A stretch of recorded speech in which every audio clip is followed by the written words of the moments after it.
when we do things like threat investigation or even like threat hunting, right? It really helps to have sort of these frameworks and models in mind when you're conducting your investigation, because a lot of it can be procedural and formulaic.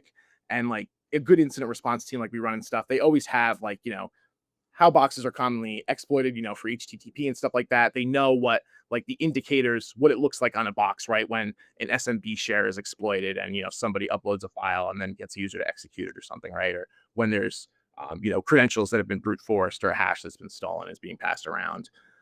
Those are the traditional things that you can look for, but like a lot of times I found, especially if you're in the heat of an investigation, you don't have the full picture right away, and you're trying to sort of build out exactly what's going on in the environment and what's happening.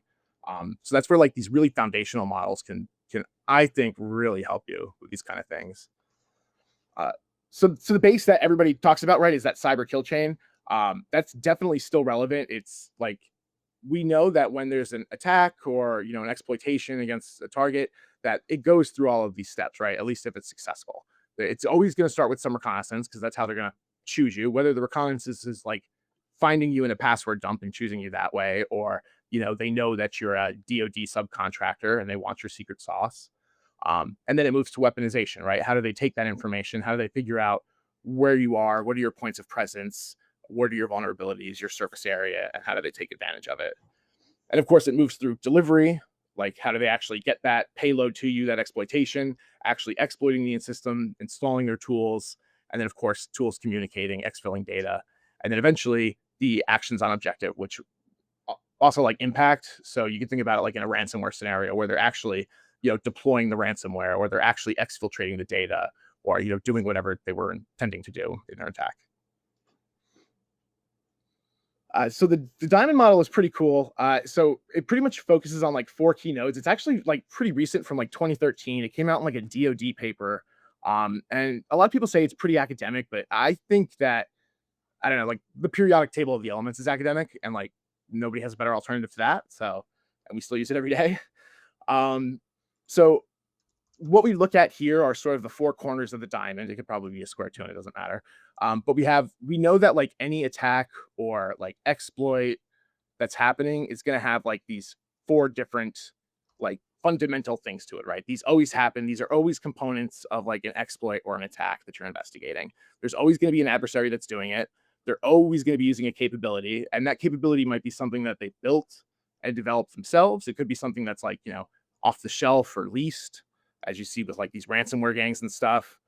Or it could be like living off the land capability, right? Which is like a huge threat and something we see a lot of, right? Why spend money on like making your own malware when you can use Windows PowerShell? But again, like that's a capability. There's always the victim, which hopefully isn't you. And then there's always infrastructure, right? They might not have complex command and control, right? They might not have like tons of C2 nodes and like layering of C2 nodes or something like that, and like super cool DNS exfil or whatever. But they're going to have at least a jump point that they're using to access your network, right? Like they're coming from somewhere. So there's at least one piece of infrastructure that's being used here. But oftentimes we'll find that there's multiple pieces, right? And when you're doing an investigation, you're also looking at your own assets and your own IT infrastructure as potential infrastructure as well. Because, of course, like lateral movement is a huge way to exploit networks that are, not just sort of one dimensional, and really get that protected juice out of there. So like the adversary, right? So we might start with attribution, right? Threat intel tells us that like a hash is associated with Fin7 or some ransomware affiliate. Um, and then like if not, we might start by clustering, right? So like is this behavior that we're seeing, like the hash or like the types of files associated with these hashes, similar to known intrusions and known threat actors, right? Um, and then if we see something like capability, so like this is a lot of times where it starts, like an EDR alert on PowerShell.exe, or a suspicious DLL, or a tool like Rubius is detected. You have to analyze, how was it delivered? Was it delivered via a word macro, which hopefully not anymore? Was it a remote exploit because there's a vulnerable service that's hopefully not 0-day and you just forgot to patch? Or was it like a manual operation, right, where somebody was like actually interactive, hands-on keyboard, using an interactive RDP session to like browse around the machine and do things. All these have very different tradecrafts and indicate like different sort of, again, like TTPs and different capabilities.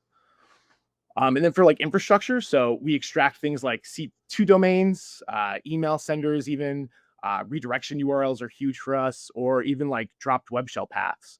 So like in the example of the SharePoint vulnerability that had just come out, I think in the past week, there's that specific file path that is indicative of somebody trying to take advantage of the exploit, or at least looking for the vulnerability. And that's like, if you see access to that underscore layout slash sign out.aspx or some of the other indicators, right? But like, we know from seeing that like this dropped web shell path, or at least like the attempted usage of this path, like indicates somebody's looking at that SharePoint vulnerability. And then we can look at the groups that are known to use it, and like what kind of infrastructure does that involve, right? And then you start looking for pieces of that infrastructure.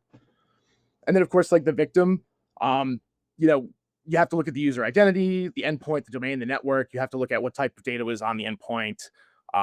Just the whole scope of like what was the actual target, and was it chance or was it targeted, that kind of stuff. And does the victim potentially tell you anything about the motive, right? Some random tier one employee getting malware and like two of them having malware, something is different than like, three of your C-suite people having malware, or like, four of your share drives having malware.